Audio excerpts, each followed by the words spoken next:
Welcome to the third episode of Design to Connect.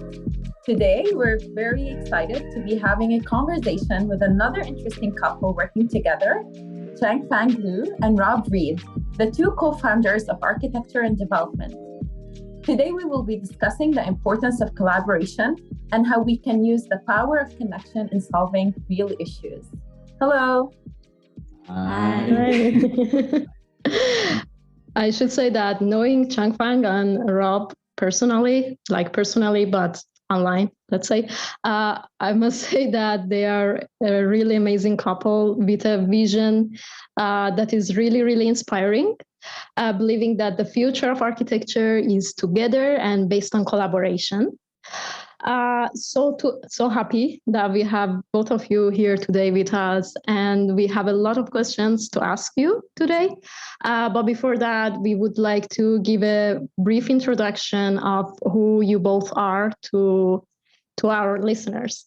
So I will start with you, Changfang.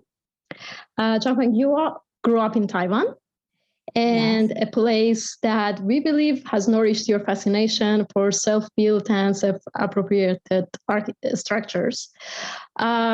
You are one of the co-founders of Architecture and Development, where you have been building a network of professionals committed to bottom-up and community architecture.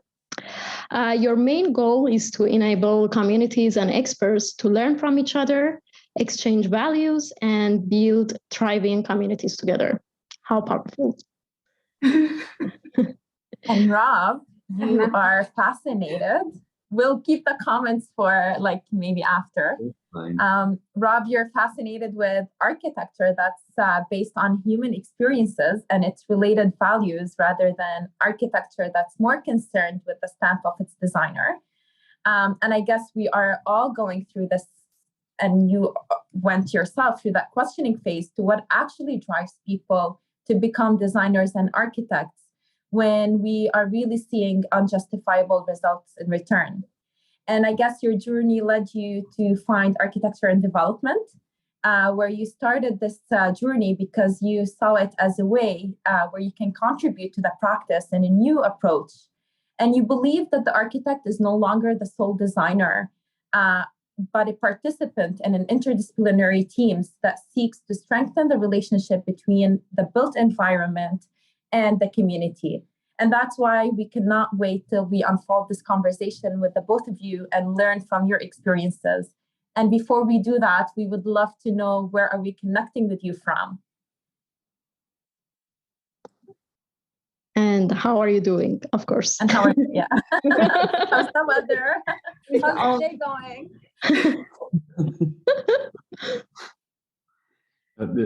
Sorry, but the last question I missed.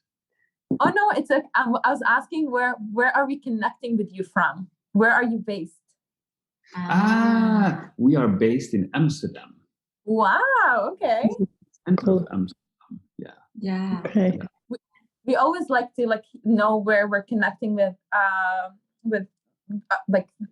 you guys, because that's another importance of we're connecting from different places all over the world. So it's funny, we're both shut down when you ask the question. No, it's hard to keep the flow online a little bit, but yeah. Hope you're both doing fine. How are you today? And if you want to share anything in the beginning. We can find ourselves in the introduction. We both have our fascinations about architecture. We share some ideas. We both have different qualities, and it's really helpful to for the work we do for our organization. Yeah, indeed. Thank you. So we planned the theme of this episode around the meaning and the importance of social architecture and collaboration. And knowing that collaboration is, let's say, a key element in what you are doing with Architecture and Development, we wanted to start our conversation to ask you, what do you think social architecture is? And how does it differ from mainstream architecture? And putting in parentheses, do you think, is it fair to call it mainstream architecture when it's only serving a little percentage of our population? I already Love think this question, no? no, but if you say social architecture, that then you already think, is there also an asocial architecture, or is social architecture sort of sub-branch of another architecture? But I think we both agree that architecture itself is social, intrinsically social. It is always about, it is in itself already about connections. And what we've learned at our school where we met, there were much more, let's say, transactional connections. So that was a little bit different, and we were actually questioning these transactional connections, what it means for real architecture.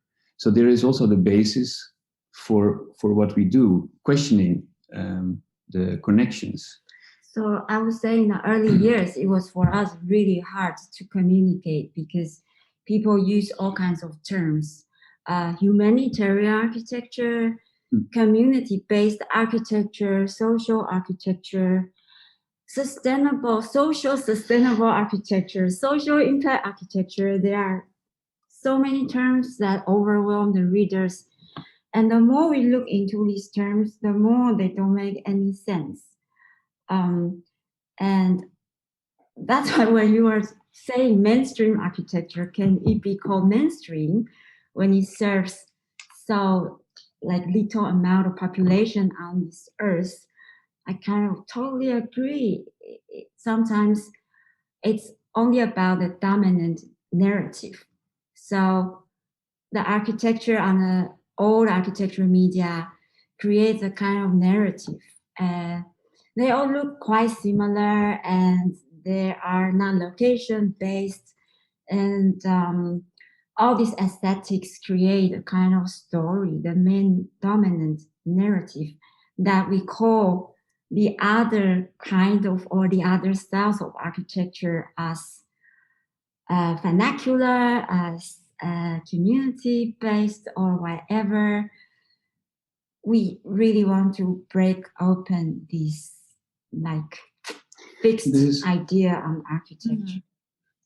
It's also, well, you started also with the term questioning, and I've been studying fashion design.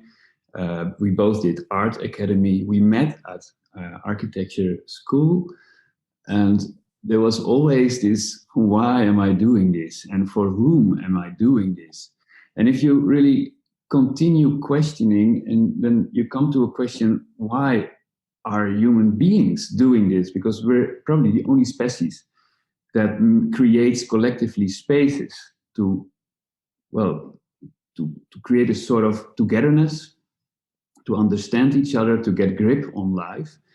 And then you can ask yourself, if that's the end point, how is architecture organized actually compared to how is the relation between the answer of that question, the why question, how is it related to the way architecture now is organized? And then you can say, yeah, it's actually quite strange that if architecture is really a human phenomenon, why is it actually only organized in a way that it's accessible for people that can pay for it, or people that do have enough resources within their community?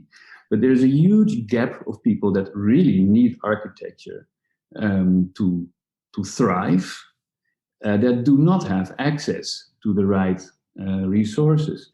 Well, I think that's a little bit what we try to organize, to design, is to reorganize this kind of resources, and to also make the making of architecture, or really realizing architectural ambitions, to make it possible for communities that normally do not have access to the right resources. And it's possible now with internet. Wow. Your answers made me think of 10 other extra questions. I regret already. No. Already warned you. Wow, that was like, I honestly, I couldn't agree more, because I feel like nowadays we live in a world where there's so many options that you get so lost with. For example, like if I was to focus on a product, it's the same product, but there's so many different brands, and then it's like you get so lost. Excuse me, you get so lost with what it is, instead of focusing on just like the gist of what one thing can get you. And I think you answered, like a part of your answers that you just provided us with answered my question that I was about to ask. But I'm curious to know, what part of your journey did you start questioning? Was it when you were in school, or was it after you finished your education and you started working that you realized that, you started questioning more about architecture and what you can do with the skill sets that you have? I think for us it was different. For me, I was not questioning so much during architecture study, but I had a different background because I also did engineering, and I had experience in working in theaters. And then I went for architecture study. I did a master program only. So I was not really a hardcore architect in a way that I want to be an architect from a very young age and study architecture. I met so many these kind of hardcore architects. I'm not that type. But in the school, I have to say I was in a very special master program in Amsterdam that is part-time. So the whole program focused only on concepts, selling stories. More or less, like for me, like what I've really learned is to sell my architecture ideas. That was what I discovered at the end of this master program. I didn't really get to the core of building in a physical way with people at all. It was really like beautiful images, beautiful concepts, that kind of things. That's what I've learned and created. So very quickly in a real practice, I started to get this like very conflicting ideas about what am I doing in this architecture office. I've been like, again, producing some images or maquettes or whatever, but I never get to really meet people, talk to people, and connect to people, connect to the real world. I feel very disconnected. That's also the danger of developing or developing a sort of competence. You're a design expert, a design professional, and you make architecture, and that's the result of this transactional system.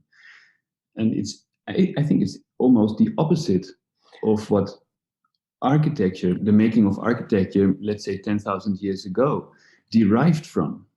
We both have experience in. I've had my own studio. We worked at offices, and then you actually don't even know for who you're making, designing something. You don't know why, but you don't know for whom. And in some cases, it's even better you have a bad relation with a contractor, for example, because that keeps the price sharp, the process sharp, and it has something alienating. Yeah, and I think a lot of people decided to study architecture, including me, had a kind of fascination towards the cities, towards a more beautiful urban living, urban future. We have some kind of perspectives to make our environment a better place, to make the world a better. I think a lot of architects started the journey with that vision. So when you ended up doing something in the office that had not really contact with the real world and the real problems, but only had relationship, not even relationship, you were only serving usually clients who could afford a lot. It just creates a kind of strange disconnect also. yeah. Disconnected design, yeah. Designed to disconnect. Yes, I think there's for sure very quickly we face this situation between our own aspiration and the practice itself. Really, yeah, I would say really there's a big gap. Yeah. I guess, I mean, I think your story will be inspiring to so many people, because just talking to my friends, I know how many people are going through that, you know, that they started architecture for one reason and then they start working and there is no relationship between what they wanted to do and what they actually find in the architectural offices. And let's say going more into the details of that, and one of the let's say biggest contrast also that we can see in the, let's say, mainstream world of architecture is this idea of seeing architect as the sole artist and who is above all the other actors and doesn't have any, let's say, relationship or connection with the other actors.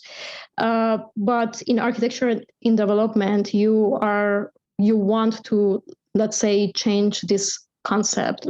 You want to define a new concept that is based on collaboration and based on do it together architecture.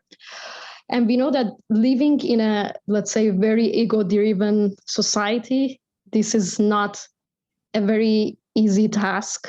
It's not a very easy thing to accomplish. And it's not something that will happen in 1 or 2 days. We know that we need time for that. But just in the journey of understanding this, we wanted to ask you, why do you think collaboration is such a key element, also in architecture in development? And considering that you are creating a global network, why do you think, let's say, collaboration can have a really important role when it comes to global sustainable changes or global sustainable developments? You want to take it? Of course, very, yeah. Then I. Oh, that's quick. The question itself is difficult, but I think that we have to go a step back. It's really about, if I go back to the fascination I have as you introduced me, that I'm so fascinated by the grassroots innovation. I grew up in Taiwan, and there was no beautiful architecture, no beautiful city. Even today, it's still quite chaotic. It's not true. But let me finish. Okay. But the dynamics of the street vendors, of the street cinema, of what's going on the streets, of all these kind of semi-illegal structures, that's what I really missed after I left Taiwan and studied architecture and get into this very global language of architecture design, you know. I want to say that there's so much to learn from what people are doing, from the local knowledge, local know-how. A lot of them are forgotten, abandoned, or not being valued, because people are more into modern materials, concrete, glass, or whatever that represents progress and abandon all these local knowledge and materials. So I mention this because I think the idea of collaboration comes from this. We really need to understand that there's so much knowledge in all this vernacular architecture, and also in all these rural communities, what they have been building and have been trying to trying to build something that reflecting their needs. That's what we can learn in terms of sustainable development, because sustainable architecture is so often like emphasizing on the green, and it's more products. It's more about solar or whatever energy or whatever isolation. I mean, there's not so much related to the local Remember, context. there are so many sustainable buildings that have you can put some walls of a meter isolation in a building, but it doesn't make a building sustainable. Mm-hmm. And I think we both agree also that a real sustainable development, sustainable architecture is very meaningful architecture. And it means that people are connected with the building. It gives them a sense of meaning.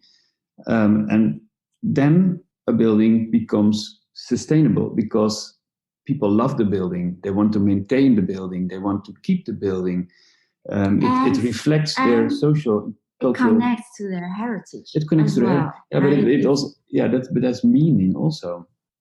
I think people are intrinsically not able to know the world. To how do you say that? The kern van de wereld. The core. The core of the world. They have their own mechanism to know the world and to give meaning to the world. And that's the nice thing of creativity. Mm-hmm. Creativity allows people to collectively give meaning to something and to have a certain consensus about it. And if that sense of meaning disappears, then you get that what you said about all these design things, and you don't know what to choose because nothing has meaning anymore, and you only pick that thing when, well, the only sense of meaning that stays is the one that stimulates by the eye. It's a very short meaning, but we recently with Christmas we had a nice discussion with the children about Christmas. What do you call it? Christmas balls. That we had Christmas ball that were from my grandparents. So one. Now every year we go to this Christmas market, and the wall with the amount of Christmas balls that are impressive becomes bigger and bigger.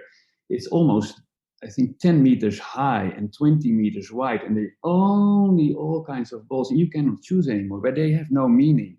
And that's a little bit what design.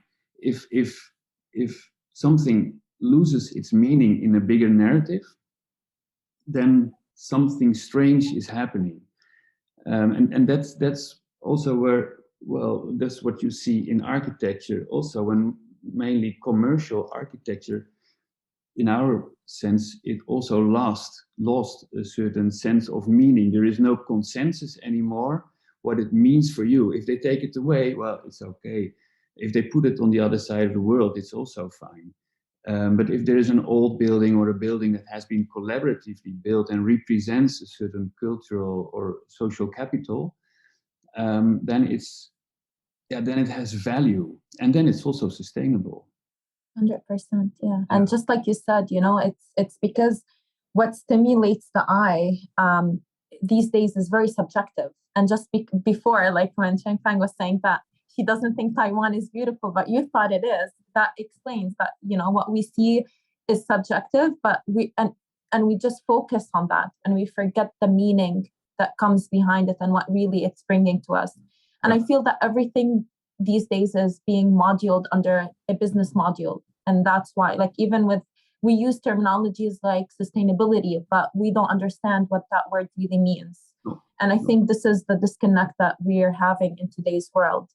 So I really hope this is something that, sorry? Designing itself, if you say design to connect, but making the first line or the first line of design, the first idea, is also the intention to connect with something. You do it with a certain motive. Well, like I said, I studied fashion, art academy, architecture. It's always the same. If there is a gap in the market, that's very often the motive.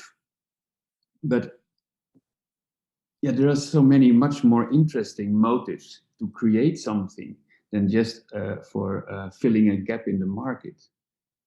I agree. Thank you for sharing that. And I really hope this it definitely gave me something to reflect on even further. And I hope it did for our listeners as well, because it's only then when we can really start making a change. I would like now to ask you something that's more on a personal level, and you don't have to answer, but I'm just going to throw the question out there. But because I know that 𝐸𝐸𝐸𝐸 and I are two extreme empaths, and I feel like we are learning how to manage our emotions, and especially because I personally feel like I get so invested in the pains and the sufferings of others when I'm like designing or like volunteering. And while I was looking at your website, like I couldn't not ask you this, but how can one move from being overwhelmed by the problems and apathy to getting courage and acting forward? Was this ever an issue for you? You know, being exposed to so many realities and, you know, like figuring out a way to how to deal with it, or making everyone around you aware of the realities that you were being exposed to. And was there a certain strategy that you used to ensure that you were making the right connections between the people and the communities that you were serving? It's again very difficult. Shall I get started? Yeah. We like to get deep and vulnerable here. Yeah. I start broad and you go in the depths. I'll try. I can only share our personal story. I remember we had in early years many discussions about running this platform. It was very hard for us as two individuals to run a platform. A platform needs critical mass. And you need to really build up that network and create a certain kind of flow of visitors. Why I mention this? Because we could also just say, you know what, we want to do something meaningful in architecture. So let's find a place and a community that we can contribute our time and efforts. But if we did that, we could perhaps just help that specific community in a specific moment. And we could not really, let's say, contribute in a systematic way. So in a way, after a lot of discussions, we always feel that indeed the world has many problems, has many things we can contribute. There are many issues we can contribute our talents and skills for. But at the same time, if you look at the finalists of our global challenge we organized last year, we went through all the projects. You only feel very optimistic because these are really stories that, hey, we are working with communities, we have this, we have that, and now we are really, you know, collaborating to bring it to the next step. What's nice about it, we don't see actually all these projects as presenting problems. They present optimism, and we hear the same remarks from our jury members. when we organize this jury board and went through a project, they feel like this gives so much light in a time of darkness, especially the last 2 years with the pandemic. It was difficult for a lot of people and a lot of sad stories all the time. Yeah, but we also have the idea that architecture itself is quite positive. Also with the whole look and feel of our website is also very positive. We try to make it look happy.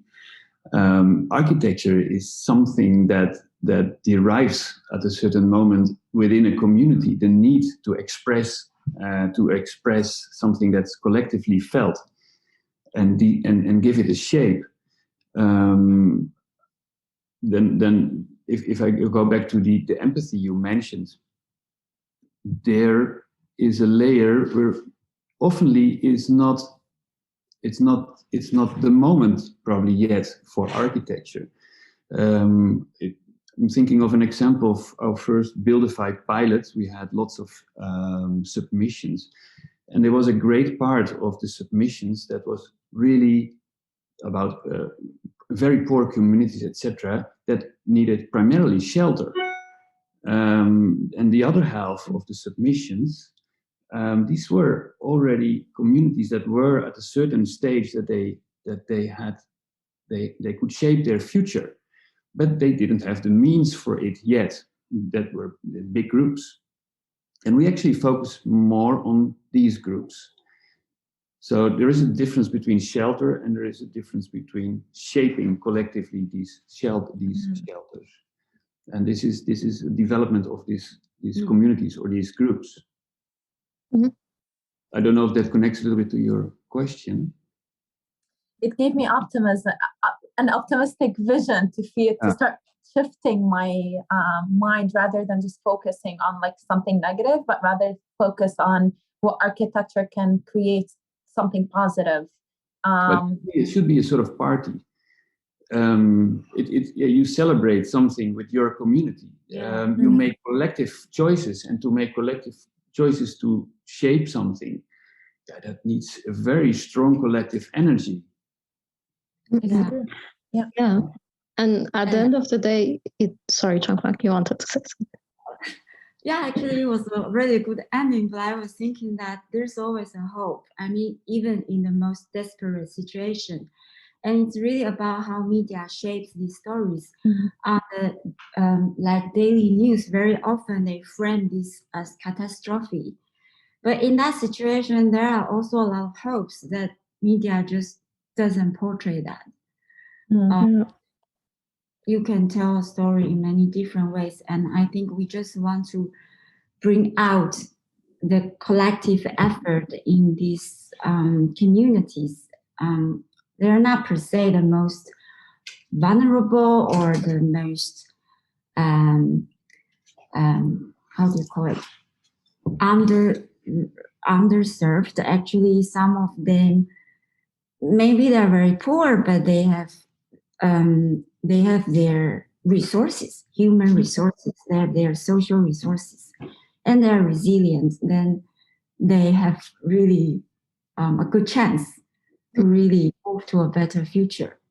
It's so true. I was telling 𝐸𝐴𝐳 actually, like the other day, like when we were having our conversation together. I lived in a town where, we had a lot of refugees around us, and it was a family of 6 living in one house.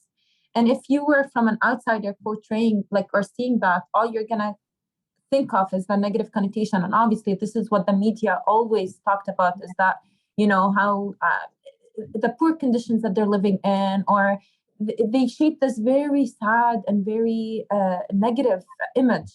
But then because I had this interpersonal connection with them, I realized that,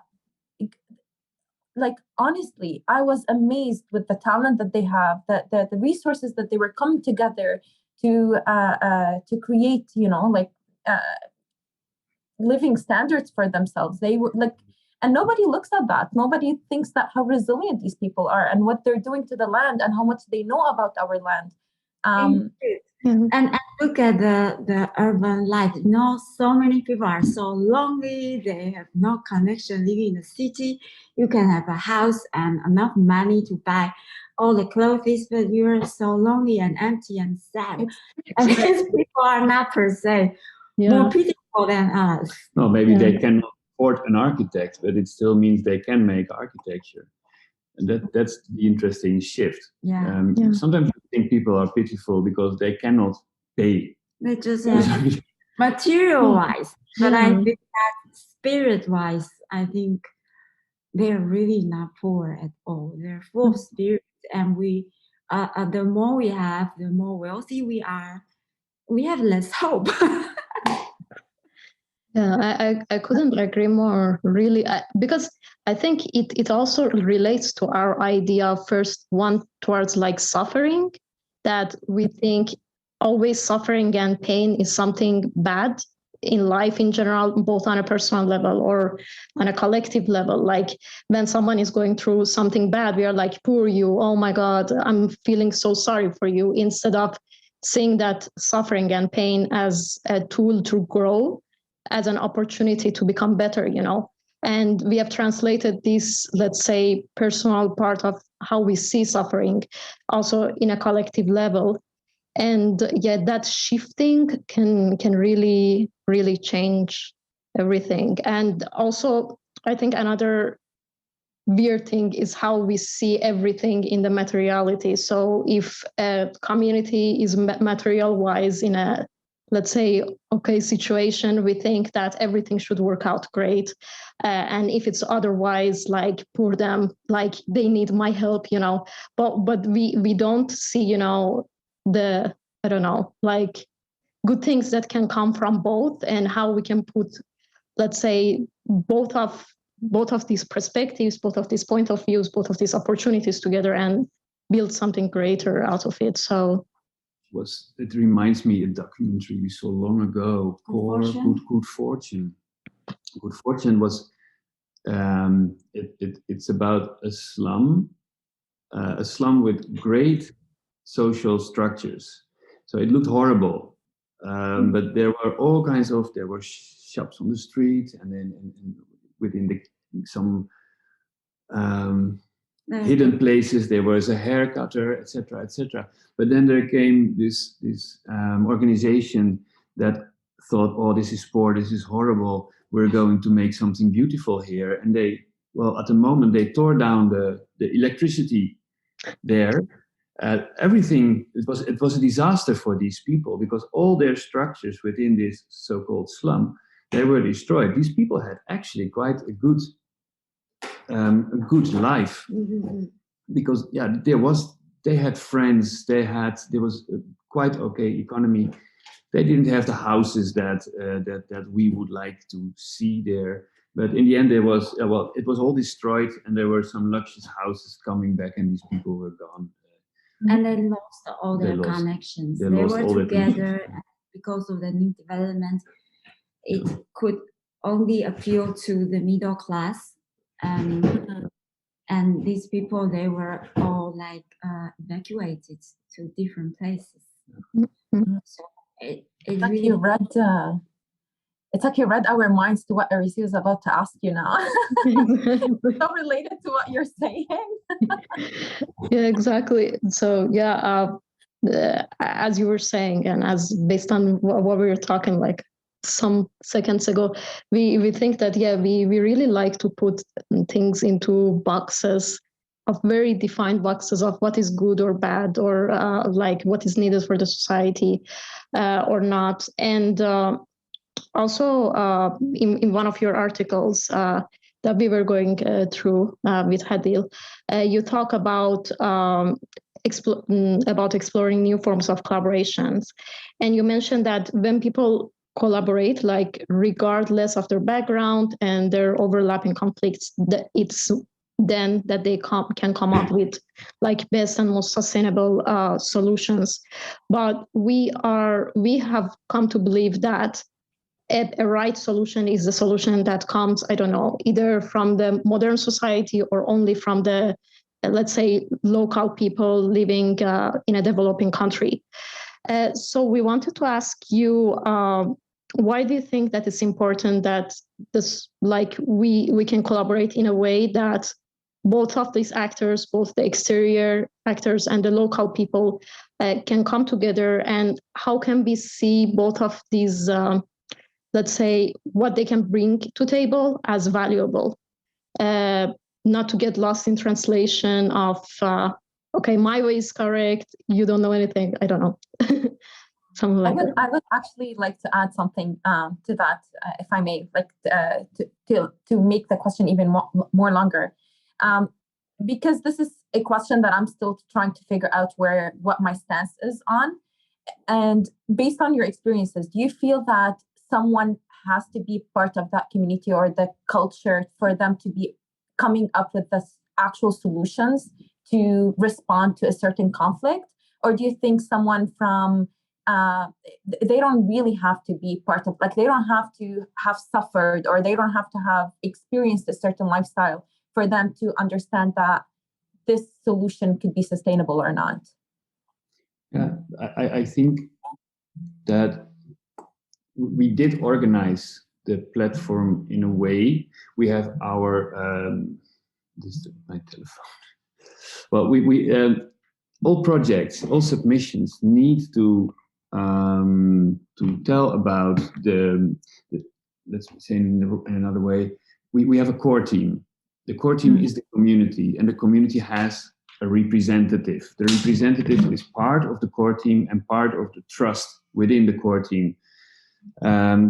If this is the architect or otherwise a representative, at least they understand what are the values. This person understands the values of this community. And then on the other side, we have external professionals. The collaboration between those two, they both add value to their ambitions. They create new stories. The community gets their building realized, and with new sort of collaborations. And the professionals, they also have societal ambitions. And in what way they exactly collaborate, it's not too important, as long as the collaboration adds value to their ambitions. It can be that it's an architect that really wants to build with this community and understands this community, but it can also be a multinational that says, well, we have some people that really wants to support, but then it also adds value to this multinational, and it also adds value to the stories of the building that's been realized. So it's actually a very interesting win-win situation. I missed a little bit, but if you haven't said it, I want to emphasize on this collaboration. There's still a hierarchy, and we believe that in the community team, the leadership is very important. That's why in our project scouting process, we really ask the teams to describe their core team profile. And like now we are working with the finalists of our global challenge. And we're very happy because we can feel that these people, most of them are architects, and they are really part of the community. They really care about what the community wants, and they understand their needs and necessities. So in that collaboration, it's not like they're at the same position. I would say the community team will take the leadership of the development process, so they can take advice or expertise or resources from the external professional party. They can decide to do that or not. That's really very important to ensure the success of local global collaboration. But it stays a challenge for us to find the right balance, to make sure that the results will be a quality for the community on the long term. I feel it's kind of working, because if you really check what this local community has done in terms of, have they developed local networks? Have they have enough understanding of the location and what they want? Have they described very well? Everything together, you can see if they're ready to really, move on and to build something. Of course, we can always make some wrong assumptions, but the more this team is prepared to present to us, you can really see that. You are listening to Design to Connect. Thank you for tuning in. We'll be right back. Okay, this has been a really, really rewarding conversation. Just unfortunately, regarding the time, we think it's time to wrap up for us. But before we end this episode, with some final thoughts and tips from you, we wanted to ask you, and knowing that your work is so much around communication and building connections, we wanted to ask you about making meaningful connections. And some people might think that you need to be an extrovert, or you need to have, good communication skills, whatever that means, in order to be able to build connections. And we wanted to ask your advice to those who consider themselves, I don't want to say introverts, but let's say shy and quiet. How could they push themselves towards making, let's say, meaningful connections and networking, let's say? I have a lot to say. Life that's good in communication. That's really not true. I consider myself as shy as well, and I was really always feeling that if I could be better in public speech, if I could write better, if I could have talked better, I have that same myth as well. I think it's really just about doing it. Just to close it off from my side is that I really hated to talk in a public. In architecture schools, and when we just started architecture and development, it was for me extremely stressful. I did it once, twice, and the more I do it, the more comfortable I am. It's the same for Rob. Because Rob also feels like, I wish I could find a coach for public speech or whatever, become a more public figure. I always say you just have to start doing it. Yeah, it's really true. If you have a good idea and you really believe something could change something, it's also probably you cannot do it alone. Anyway, if it scales, it becomes bigger. You really need to do it with more people. Both of us, we could not do this alone. Impossible. We both have our qualities, but yeah, we're very complementary in this. So the only thing you really need to do, if you have ideas or ambitions, find the right people to do it with. And believe in yourself, and then it works. Because if you believe in yourself, you will find the right person. If you find the right person, it comes a step further. And I think that's really the process it goes. No, that it's I couldn't agree more, because I design or connect to go further or whatever, but you need to make the connections. True. Yeah, it's true. It's like it's learning and getting out of your comfort zone, right? We need to start getting out of our comfort zones, because I feel it's only then that we will learn more about who we are, and we will allow to, with those connections, to learn how we can bring those ambitions and dreams into reality. So thank you for that. And before we wrap up, I would like to ask you if you can share with us maybe 3 words keywords in your perspective that you think that we need to start thinking about or reflect on based on our conversation or your experience? It could be anything. It could be like apples. For me, most important is it's about meaning. Okay, that's a nice word. Yeah. What is simple? meaning? It's a simple word, but what is it? What is it? When does something get meaning? If you can give it, if you can name it, it already is meaning. It's already something within a system. So to give meaning to something collectively, it's a bit more complicated. And then you also start to, if you think long enough about the whole concept of meaning, then you come to architecture also. True. Meaning is the most fantastic word to think about. But don't you think it can also be defined? See, like I can't not like have this conversation.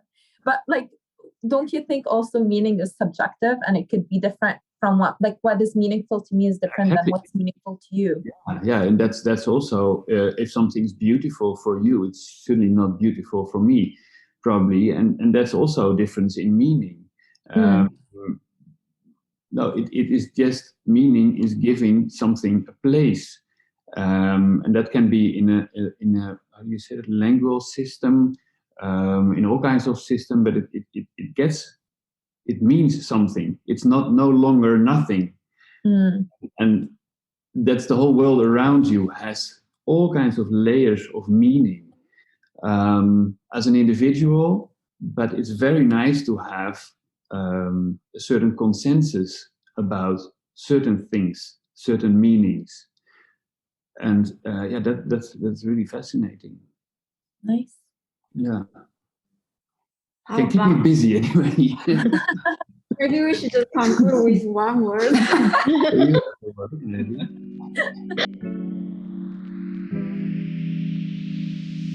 You are listening to Design to Connect. Thank you for tuning in. We'll be right back. No, for sure. You gave us, I know for me, you gave me so many words to reflect on, to redefine the meaning of hope and what sustainability is and collaboration. So there was a lot to think about the meanings of these words and how we can really start using them to do good for the good. I want to thank you both very, very much for this extremely insightful and inspiring conversation. And I do want to, before we close it off, I want to apologize. During the beginning of the conversation, I felt that I cut you, Changfang, off when you were trying to comment after 𝐜𝐨𝐧𝐧𝐬 was introducing you, and I apologize for that. I feel like it came off a little bit aggressive from my end. And we learned so much today, and I hope this is also a lesson for all of our listeners to know that the power of connection and the power of understanding different views and perspectives is what's gonna help us understand things more. So I really thank you for giving us your time today to have a chat with us. And if you can let us know where we can, where we can follow you, and any last words you would like to share with us.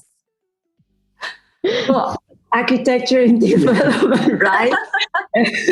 And we are on Instagram, Facebook, LinkedIn. We have a company page, we have a group page. And I think the newsletter, you can also subscribe to follow our activities. Yeah. Also the next challenge we're preparing the end of this year. Yeah. And besides all, we also have a Twitter account. A lot of channels. Okay. Thank you so much, Changfang and Rob. Really, it's been great. Thank you. Thank you. Thank you. Bye-bye. Bye. Ciao. Ciao.